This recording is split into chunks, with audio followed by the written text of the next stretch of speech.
The pre-dawn air hung thick and heavy, the aroma of stale coffee clinging to the gate area of Sky Harbor.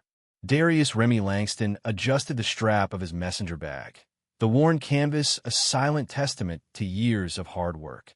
He wasn't a man for ostentatious displays of wealth, even though his tailored slacks and crisp linen shirt whispered of understated elegance. At 6:15 a.m., the airport thrummed with a restless energy, a symphony of rolling suitcases and hushed conversations. He preferred the quiet efficiency of this early hour, a time before the clamor of the day truly began. The gate agent, a young woman with tired eyes, scanned his boarding pass. A flicker of hesitation crossed her face, a subtle tightening around her lips. He registered it, a small discordant note in the otherwise smooth rhythm of the morning. He'd seen that look before, that almost imperceptible shift in demeanor when people realized he wasn't who they expected. It used to sting, that unspoken judgment, a reminder of the chasm between where he came from and where he stood now. Now, it merely sparked a flicker of amusement, a private acknowledgement of the long road traveled. He offered a polite nod, his expression carefully neutral. "Have a good flight," he murmured, the words echoing his own silent wish for an uneventful journey. The boarding process had commenced, and he stepped onto the plane, the familiar hum of the aircraft a comforting sound. He paused at the entrance to first class, a small, almost imperceptible breath escaping his lips. He remembered his first time in first class, the bewilderment and quiet pride battling within him. Today, it was simply a necessity, a small comfort afforded by his position as CEO of Remy. He reached for the handle to the overhead compartment, the soft leather of his briefcase cool beneath his fingers.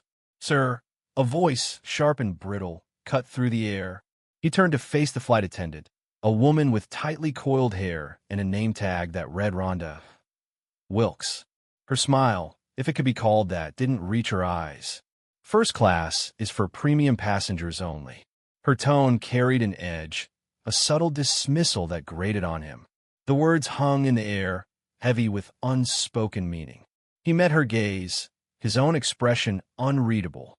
"I know," he replied, his voice calm, even. "This is my seat." One.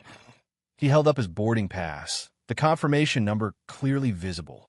He felt a strange sense of detachment, as if observing the scene from a distance. He knew what was happening, the unspoken prejudice simmering beneath the surface. He'd faced it countless times before, in boardrooms and business deals, in subtle slights and blatant dismissals. He had learned to navigate these murky waters, to disarm with quiet strength, to let actions speak louder than words. Rhonda's eyes flicked down to the boarding pass, then back to his face. A flicker of something akin to annoyance crossed her features. "There must be a mistake," she insisted, her voice laced with a strained politeness. "I'll just check with the gate agent." He watched her retreat down the aisle, the click of her heels sharp against the carpeted floor. He could almost hear the gears turning in her head, the frantic search for a plausible explanation, a way to justify her initial judgment. He closed his eyes for a moment, drawing a deep breath, the scent of recycled air filling his lungs. This wasn't about the seat. It was about something much deeper, something rooted in the insidious undercurrents of prejudice that still permeated society. He thought of Nain Foster, his head of internal compliance, a woman who had fought her own battles against systemic injustice. Her words echoed in his mind, a reminder of the responsibility that came with his position. "Power," she'd said, her voice quiet but firm, "isn't about wielding authority. It's about using it to create meaningful change." A junior flight attendant, a young man with a nervous smile, approached him. "Sir," he stammered, his cheeks flushed, "I apologize for the delay. There seems to be a slight confusion." He glanced towards Rhonda, who was now engaged in a hushed conversation with the gate agent. Darius inclined his head, acknowledging the apology. "These things happen," he murmured, his voice neutral. He observed the young man's discomfort, the subtle tremor in his hands. He recognized the look of someone caught between doing what was right and adhering to the unspoken rules of the system. He saw a reflection of his younger self, the uncertainty and the yearning for fairness. He offered a small, almost imperceptible smile. "It's all right," he reassured him. He could sense the relief wash over the young man's face. Rhonda returned, her face tight, a mask of forced professionalism. "I'm sorry, sir," she said, her voice clipped. "There's been an overbooking issue.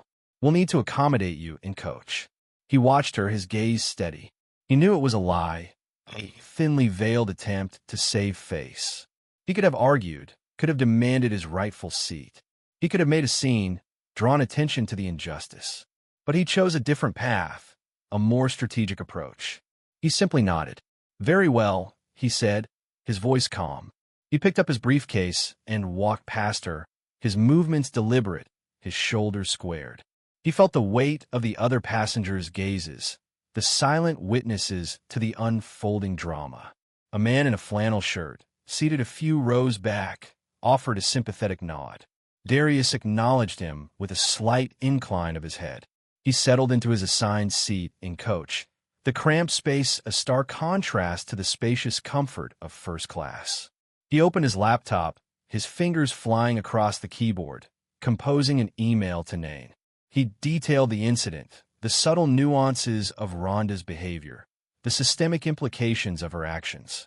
He requested a full personnel evaluation, not just of Rhonda, but of the entire Valair regional team. He knew the consequences of his actions, the potential fallout, the inevitable pushback.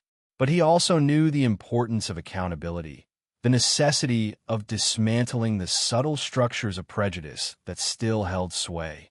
As the plane took off, he closed his eyes, the rumble of the engines a low hum beneath him. He thought of his grandmother, her words echoing in his memory. "Boy," she'd said, her voice rough with age, "don't let nobody dim your light. Shine bright, no matter what." He opened his eyes, a faint smile playing on his lips. He was shining, quietly, strategically, and with unwavering resolve. The pre-dawn light filtering through the cabin windows painted the polished chrome and leather of the first-class section in a cool, sterile sheen. The air, scrubbed clean and conditioned, carried the faint scent of airplane coffee and something else, something Darius couldn't quite place, a subtle floral perfume perhaps, or the lingering ghost of someone else's dream. He stood at the threshold of 1A, his boarding pass held loosely between his fingers, the embossed numbers and letters a tangible confirmation of his rightful place. A place he'd earned, not through entitlement, but through years of relentless work, of clawing his way up from the dust of childhood, spent navigating the labyrinthine alleys of Southside Chicago. He remembered the sting of winter winds biting through threadbare coats, the gnawing emptiness in his belly, the constant, low hum of anxiety that had become the soundtrack of his youth. Those memories, though faded with time, still held a sharp edge, a reminder of how far he'd come. Rhonda M. Wilkes, her name tag gleaming like a miniature shield, blocked his path. Her smile, tight and brittle, didn't reach her eyes.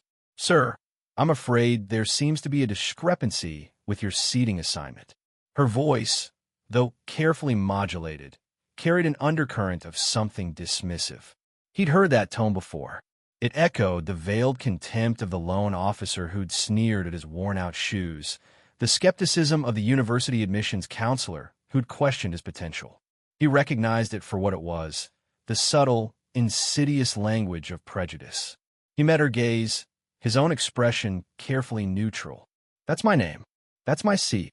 He gestured towards the boarding pass, its crisp edges whispering of privilege earned, not granted.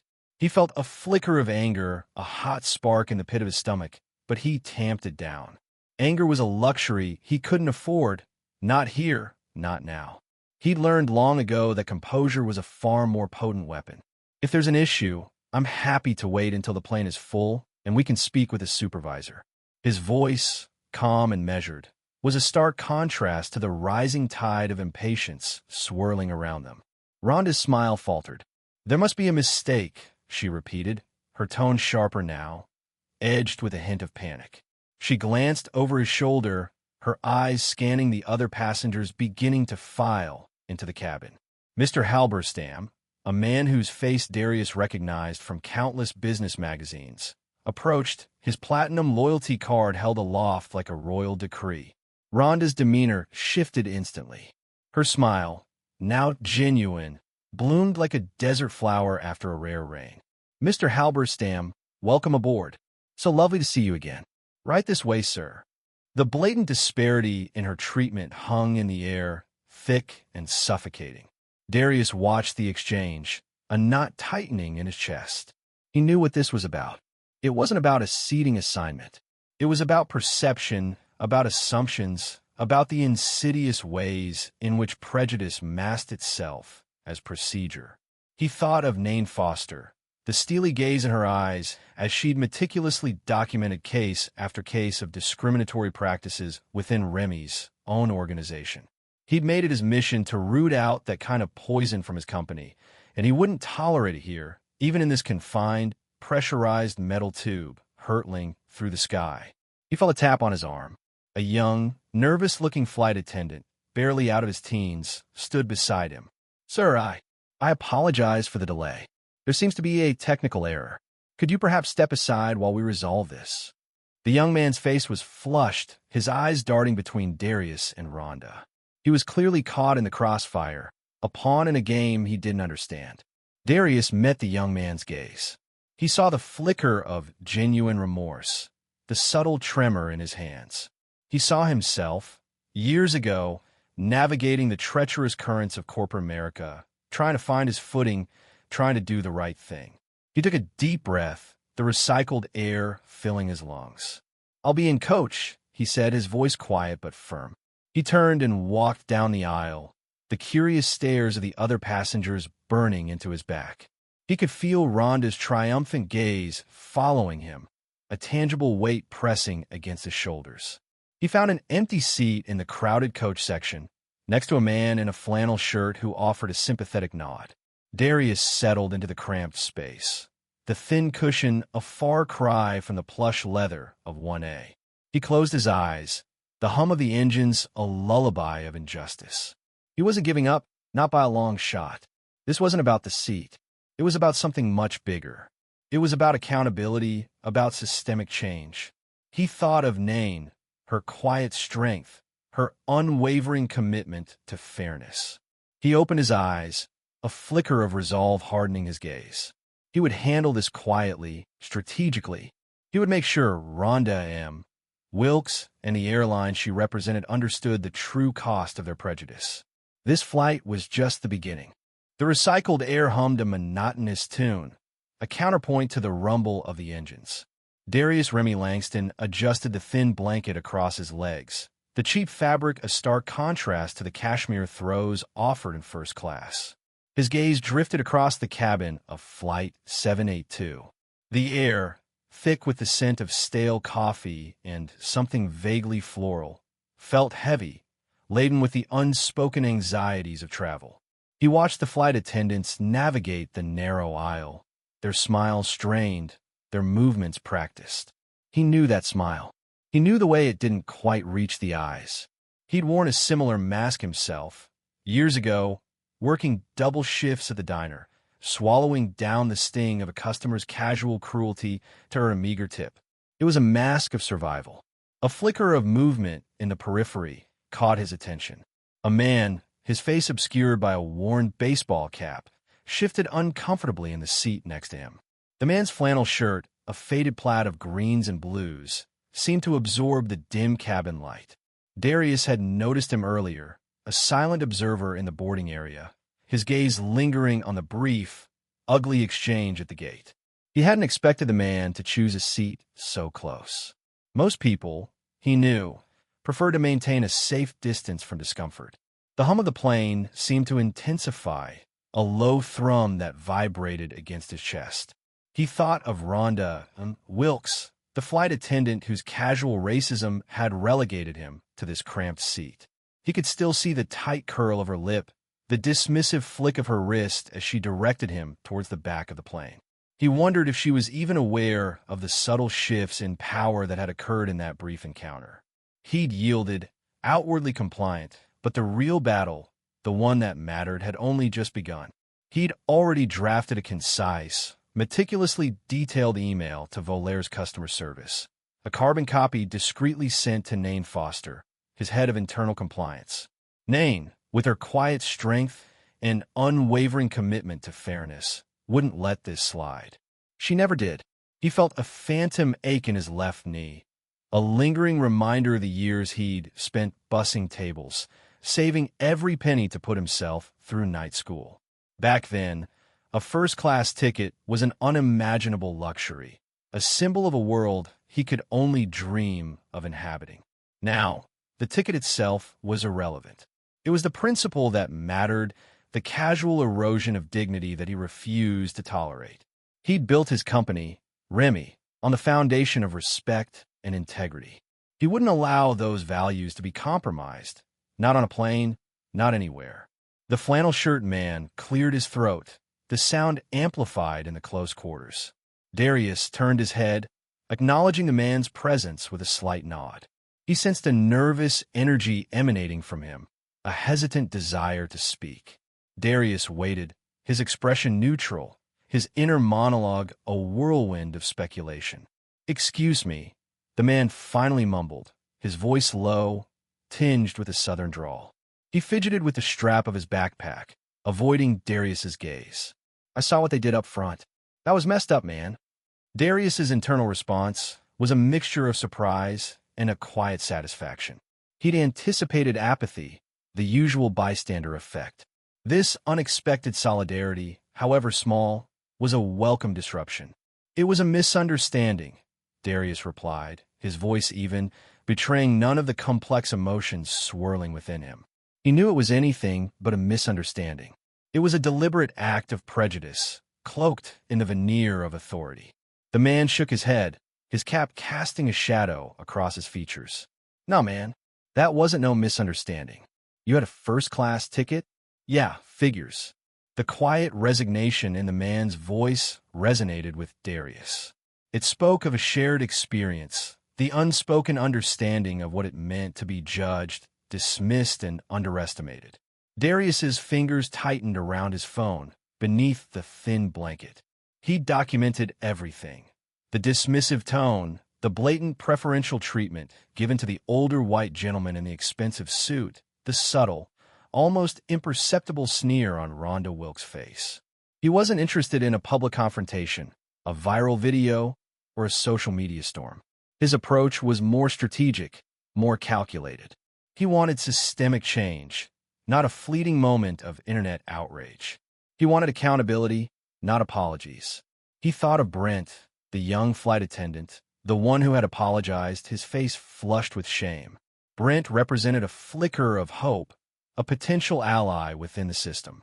Perhaps, Darius mused, this incident could be a catalyst for something more, a chance to address the deeper issues that festered beneath the surface of corporate politeness.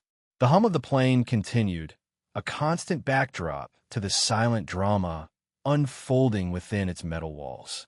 Darius closed his eyes, letting the vibrations lull him into a semblance of calm. He knew the fight was far from over, but for now he had planted the seeds. He'd set the wheels in motion, and he would wait patiently, strategically, for the inevitable harvest. He knew the power of quiet action, the strength in measured response. He had learned, over the years, that true power wasn't about shouting the loudest. It was about knowing when to speak and when to let silence speak volumes. The cabin lights dimmed, a soft, artificial twilight settling over the rows of seats. The hum of the engines deepened, a low thrum vibrating through the floor and into Darius's bones. He felt it, a familiar sensation, this ascent, this detachment from the earth. It used to fill him with a sense of possibility, a tangible reminder of how far he'd come. Today, though, the subtle tremor felt more like a low hum of discontent. "Good morning, folks. Welcome aboard Flight 782, a smooth, practiced voice announced over the intercom. The captain's greeting, meant to be reassuring, only amplified the unsettling quiet within Darius. He adjusted his noise-canceling headphones, the plush leather a stark contrast to the scratchy fabric of the coach seat. "First class," He should be in first class. He glanced at the screen of his phone. The secure app was open, the timestamp meticulously logged. Every detail, from the flight attendant's dismissive wave to the subtle curl of her lip, was documented. He wasn't interested in a public confrontation. That wasn't his style. He preferred the slow burn, the quiet gathering of evidence, the strategic dismantling of injustice from the inside. It was a lesson learned young, a survival tactic honed on the streets of his youth. He closed his eyes, the drone of the engines morphing into the distant rumble of the elevated train that used to lull him to sleep in his cramped apartment. Back then, the rhythmic clatter was the soundtrack to his dreams of a life beyond the confines of his neighborhood. Dreams of a future where respect wasn't earned through intimidation, where success wasn't measured by survival, but by creation. He remembered the sting of hunger, the constant worry etched on his mother's face. He remembered the weight of responsibility he carried on his young shoulders, the determination hardening his gaze. He had vowed then, in the suffocating stillness of those nights, to build a life where he wouldn't be dismissed, where his voice would matter. He opened his eyes, the cabin now bathed in the pale light of early morning. The flight attendant, Rhonda, her name tag gleaming under the overhead light, was making her way down the aisle. Her smile, wide and welcoming, was reserved for a select few. "Oh, Mr. Halberstam," she trilled, her voice dripping with saccharine charm. "Always a pleasure." She leaned in conspiratorially, her hand resting on the armrest of his first-class seat. "I saved you your usual, extra legroom by the window." The older man, his face tanned and complacent, barely acknowledged her. He simply nodded, a slight smirk playing on his lips. Darius watched the exchange, a flicker of something cold and sharp igniting within him. He recognized the type. The kind of man who expected deference, who saw the world as a series of transactions meant to benefit him. And Rhonda, she was the facilitator, the gatekeeper of this unspoken hierarchy. Her smile was a weapon, a tool to solidify the existing power dynamics. She wielded it expertly, bestowing favor on those she deemed worthy, withholding it from those she deemed lesser. He tightened his grip on his phone, his knuckles turning white. He felt a surge of anger, hot and potent. It was the same anger he felt as a boy, watching his mother being talked down to by a condescending landlord, witnessing the casual cruelty of a system designed to keep people like them down. But he'd learned to control that anger, to channel it into something more productive, more potent. He took a deep breath, the cool, recycled air a stark contrast to the fire in his chest. He thought of Nain Foster, his head of internal compliance. He could almost hear her calm, measured voice reminding him of their strategy. Documentation, evidence, patience. He opened the secure app again, adding another timestamp, another observation. The small, seemingly insignificant details, they were the threads that would weave a tapestry of truth. He was building a case, not just against Rhonda, but against the insidious culture that allowed her behavior to flourish. He was fighting a system, not an individual. He glanced over at the young flight attendant, Brent, who had apologized earlier. The young man's face was a mask of discomfort, his gaze darting between Darius and Rhonda. He saw the flicker of recognition in Brent's eyes, the silent acknowledgement of the injustice unfolding before him. There was a seed of decency there, a potential ally in the fight for change. The plane leveled off, the gentle rocking a subtle reminder of his precarious position, suspended between the earth and the sky. But Darius felt a sense of grounding, a quiet certainty. He was no longer the boy on the train, dreaming of escape. He was the man who had built his own empire, brick by brick, with resilience and unwavering determination. He had the power to change the narrative, to rewrite the rules. And he would, not with a loud, explosive confrontation, but with the quiet, persistent pressure of truth. He would dismantle the system from within, one carefully documented injustice at a time. The game, he realized, had just begun. The hum of the aircraft vibrated through Darius's frame, a low, persistent thrum against the cheap plastic of the coach seat. He adjusted his tailored suit. The fine was a stark contrast to the worn fabric beneath him. The confined space pressed in, a stark reminder of a past he'd meticulously built his way out of. Years ago, these cramped quarters had been his norm. The stale recirculated air, a constant companion on long bus rides to construction sites. The symphony of sniffles and coughs, a familiar soundtrack to his ambition. He remembered the gnawing hunger in his gut, the bone-deep weariness, and the unwavering determination that propelled him forward, one grueling day at a time. Now, the faint scent of airplane coffee mingled with the lingering aroma of someone's cheap cologne, stirring not discomfort, but a quiet, steely resolve. He'd earned his place, not by entitlement, but through relentless effort, every scar a testament to the battles fought and won. The man beside him, the one in the flannel shirt, shifted uncomfortably.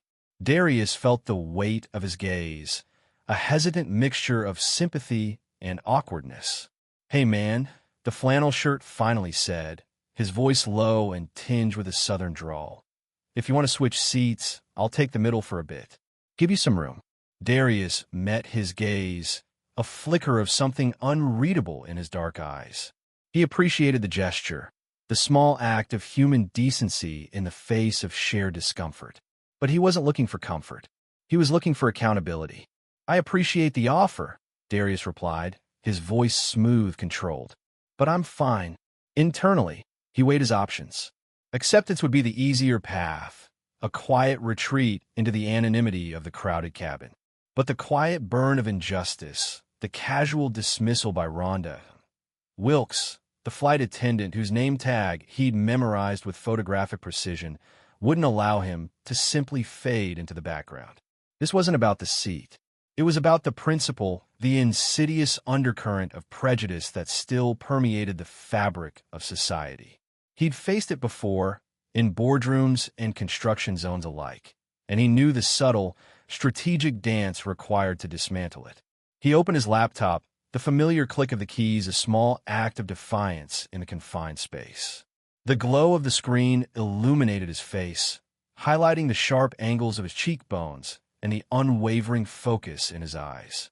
His fingers danced across the keyboard, accessing Remy's internal systems, bypassing the airline's sluggish Wi-Fi. He wasn't just a passenger on this flight. He was Darius Remy Langston, and he had resources.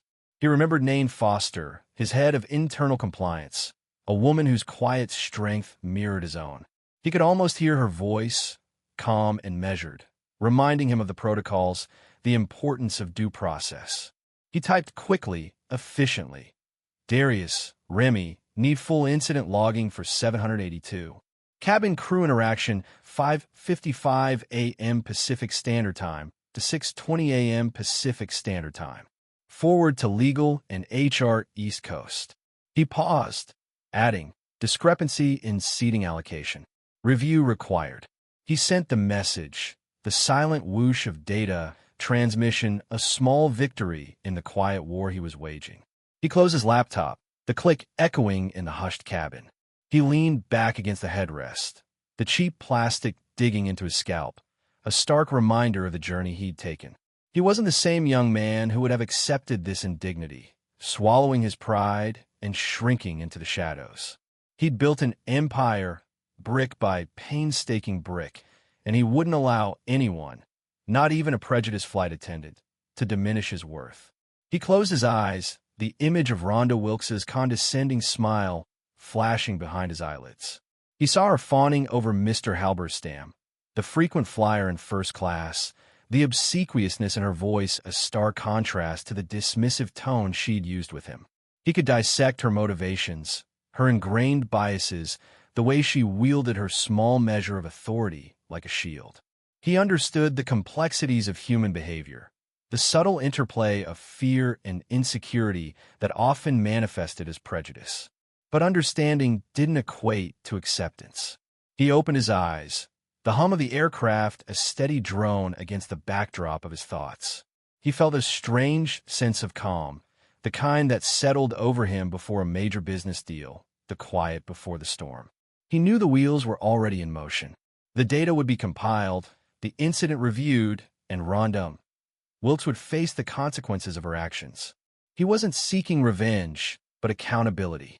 He was setting a precedent, not just for himself, but for anyone who had ever been unjustly treated, dismissed, or overlooked. The flannel shirt guy shifted again, clearing his throat.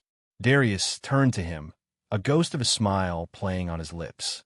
"Thank you again for the offer," he said, his voice soft but firm. "But I'm exactly where I need to be." He looked out the window, the clouds stretching out below like a vast, endless canvas. He thought of the young boy who used to dream of flying, of escaping the confines of his circumstances. He'd flown far beyond those early dreams, and he wouldn't be grounded by anyone's prejudice. The altitude didn't matter. It was the foundation he'd built, the unwavering belief in his own worth that kept him soaring. The stale, recirculated air of the jet bridge carried the faint scent of jet fuel and something vaguely floral, perhaps a lingering perfume from a previous passenger. Darius Remy Langston stood patiently in the slow-moving line, his briefcase held loosely at his side. The rhythmic thump of rolling suitcases and the murmur of conversations washed over him, a familiar symphony of air travel. He observed the scene with a detached curiosity, his gaze sweeping over the tired faces and hurried steps. He'd been in this position countless times before, this liminal space between arrival and the true return. But this time, a thin thread of unease tightened in his chest. It wasn't the delayed flight or the cramped conditions in coach.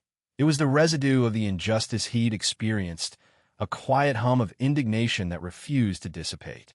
He watched as the flight attendant, Rhonda Wilkes, continued her duties, her smile appearing and disappearing like a flickering light, reserved only for certain passengers. He recognized the man she was now fawning over, Mr. Halberstam, a frequent flyer with a platinum status that seemed to grant him immunity from the usual indignities of air travel. Darius' lips curved into a faint, almost imperceptible smile. He remembered the countless nights he'd spent hunched over spreadsheets and proposals, the sacrifices he'd made to build his company, Remy, from the ground up. Those long nights had earned him more than just a first-class ticket. They'd earned him the quiet confidence that came from knowing his worth. This small act of discrimination, while irritating, wouldn't diminish that. A memory flickered in his mind, a cramped, one-bedroom apartment, the smell of stale coffee, and his mother's unwavering belief in him.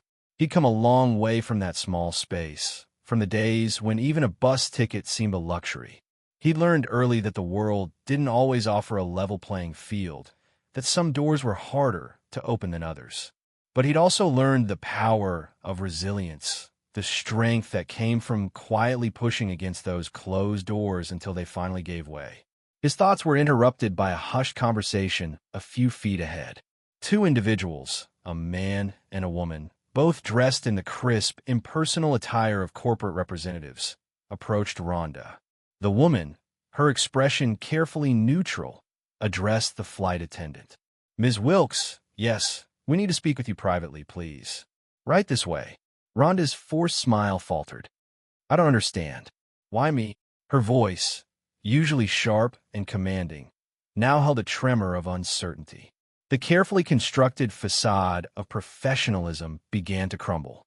Darius observed the scene with a detached interest, a silent observer of the unfolding drama. He felt a flicker of satisfaction, not from any sense of vengeance, but from the quiet knowledge that accountability, however delayed, often found its mark. He recognized the woman, Nain Foster, from Remy's internal compliance team. He hadn't mentioned the incident to anyone at the company, yet here she was. He hadn't needed to. The airline's own internal mechanisms, triggered by something, had already begun to churn. He recalled the young flight attendant, Brent, the one who had apologized for Rhonda's behavior. Perhaps it was his report that had set these wheels in motion. Or perhaps it was the flannel-clad man sitting across the aisle, the one who'd offered a quiet nod of solidarity. Sometimes, Darius mused, the silent witnesses held more power than the loudest voices. He watched as Rhonda, her face now a mask of confusion and dawning fear, was led away from the jet bridge, down a side corridor. The corporate representatives, their faces impassive, flanked her like silent sentinels. The small, contained world of the airplane, with its rigid hierarchies and unspoken rules, had shifted. Darius felt a hand on his arm. It was Nain Foster. "Mr. Langston," she said, her voice low and respectful. "I apologize for the inconvenience you experienced on this flight. We are taking appropriate measures to address the situation." "Thank you," Darius replied, his voice even and calm. He didn't need to elaborate. She already understood. He met her gaze, a silent acknowledgement of the shared understanding that passed between them. It wasn't just about a seat on a plane. It was about a principle, a quiet insistence on fairness and respect. He continued his walk down the jet bridge, the incident now a receding echo in the background noise of the airport. The air outside felt fresh and clean, a welcome contrast to the stale air of the plane. He paused for a moment, looking out at the sprawling expanse of the airport, the planes taking off and landing in a carefully choreographed dance. He thought about his journey, the obstacles he'd overcome, the quiet strength he'd cultivated. He knew this incident was a small blip in the larger scheme of things, a minor turbulence in the long flight of his life. But it was also a reminder that even small acts of injustice could have far-reaching consequences, and that sometimes the most powerful response was not a roar, but a quiet, unwavering insistence on what was right. The carousel groaned, its monotonous rotation spitting out luggage like a metal beast regurgitating its meal. The stale air of Newark's baggage claim hung heavy, a mix of recycled airplane breath and the faint, metallic tang of industrial machinery. Darius Remy Langston watched the bags go by, his gaze detached. He wasn't looking for his own luggage. That had been efficiently whisked away by a member of his team hours ago, a silent choreography of privilege he'd grown accustomed to, yet never quite comfortable with. His hands were clasped behind his back, his posture impeccably straight, yet not rigid. He was a study in stillness, a man who commanded attention not through boisterous gestures, but by the sheer weight of his presence. He'd learned this stillness long ago, growing up in the crowded, chaotic tenements of South Chicago. Back then, silence was a shield, a way to disappear amidst the clamor. It was a strategy for survival, a way to observe, to absorb, to understand the currents of power that swirled around him.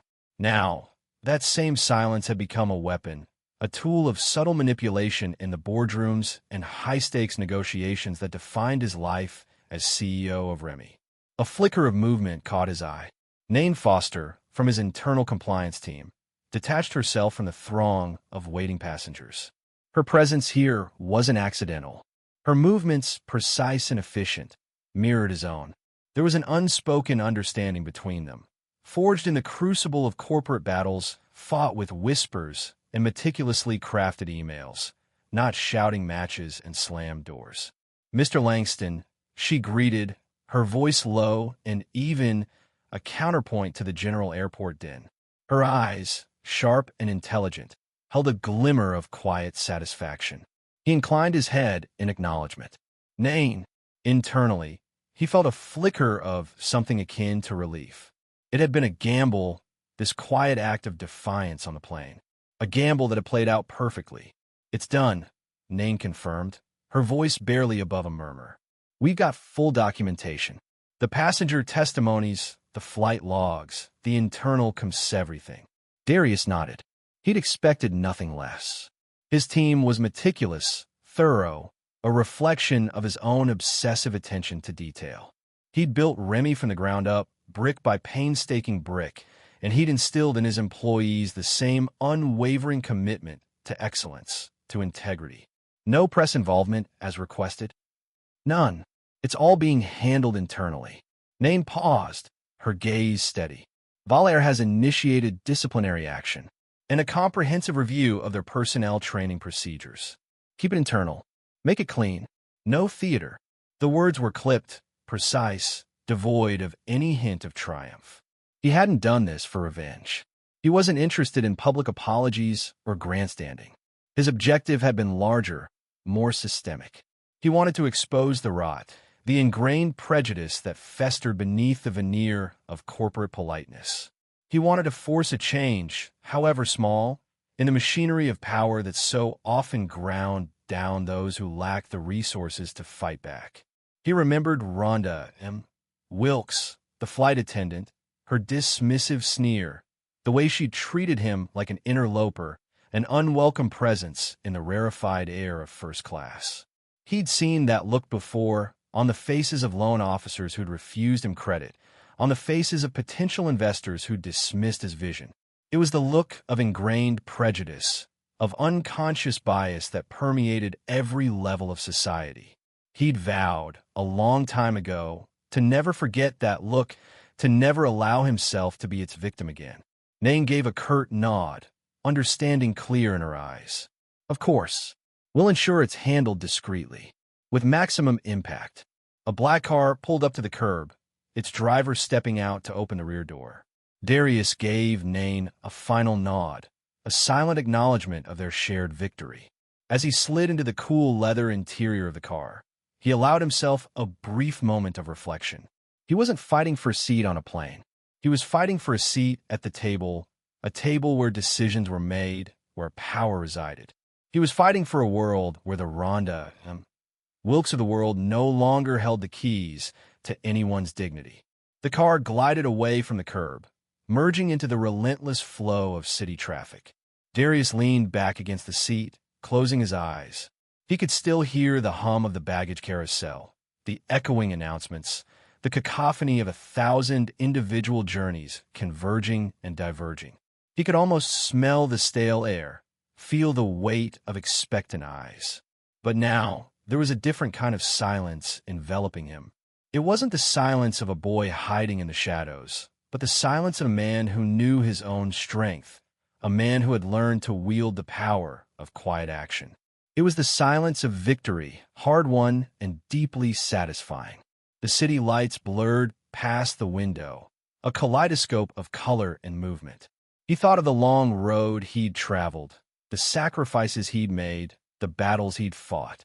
It had been a journey from the shadows to the light, a journey fueled by resilience, fueled by a relentless pursuit of justice, not just for himself, but for all those who had been silenced, overlooked, dismissed. And he knew, with unwavering certainty, that the journey was far from over. The Newark hotel room, bathed in the late afternoon sun, held a deceptive stillness. Darius Remy Langston sat at the sleek, modern desk, the city lights beginning to twinkle in the distance, a glass of untouched amber liquid beside him. He wasn't admiring the view. His gaze, distant and introspective, was fixed on a laptop screen's cool glow, where a half-written memo shimmered. The events of the day, still sharp in his memory, played out in a silent loop behind his eyes. Rhonda M. Wilkes's dismissive tone, the blatant preference given to Mr. Halberstam, the quiet murmur of the flannel-shirt man a few rows back, each detail etched itself deeper into his consciousness. He wasn't angry, not in the fiery, consuming way one might expect. There was a glacial calm within him, a quiet understanding that surpassed the immediate irritation. He knew this wasn't just about a first-class seat. It was about a pattern, a system that allowed such casual disregard to flourish. He'd seen it before.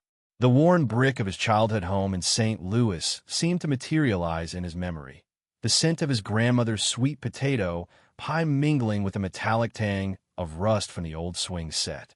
He remembered a similar sting, a different uniform, a police officer questioning his right to be on his own street, his own porch. Then, too, he hadn't lashed out. He'd answered calmly, respectfully, his young mind already grasping the subtle power of compliance, masking defiance. Back then, his silence was born of fear and a child's instinctive survival mechanism. Today, it was a choice, a weapon wielded with precision. He took a slow sip of the whiskey, the burn a welcome distraction from the memories. His fingers hovered over the keyboard, hesitant. How could he encapsulate the lessons learned, the quiet battles fought and won, in a simple memo? It was more than a corporate directive. It was a philosophy, a testament to the strength found not in volume, but in unwavering resolve. Leadership is not about showing power. He typed the words slowly, each one weighted with experience. He deleted them, dissatisfied.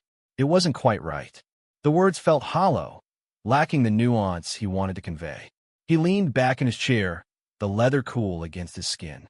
The memory of Brent, the young flight attendant, surfaced. The apology in his eyes, the shame he couldn't quite conceal. That was it. That was the key. It wasn't enough to simply avoid displaying power. It was about understanding its ripple effect, the impact it had on those who witnessed it, those caught in its undertow. He straightened, his fingers finding the keyboard again. Reminder, leadership is not about showing power. It's about knowing when to use it and when not to. It's about understanding that every action, every word, sets a precedent. It's about accountability, not just for oneself, but for the entire ecosystem we influence. He reread the sentence, a flicker of satisfaction in his dark eyes. It wasn't perfect, but it was closer. He continued typing, his thoughts flowing more freely now. He recalled his early days at Remy, the struggle to build his company from the ground up, the countless times he had to swallow his pride, play the game, just to survive. He hadn't forgotten those lessons. They were etched into his very being, a constant reminder of where he'd come from, the sacrifices he'd made. This incident on the flight, the casual racism of Rhonda Wilkes, it was a small thing in the grand scheme of things.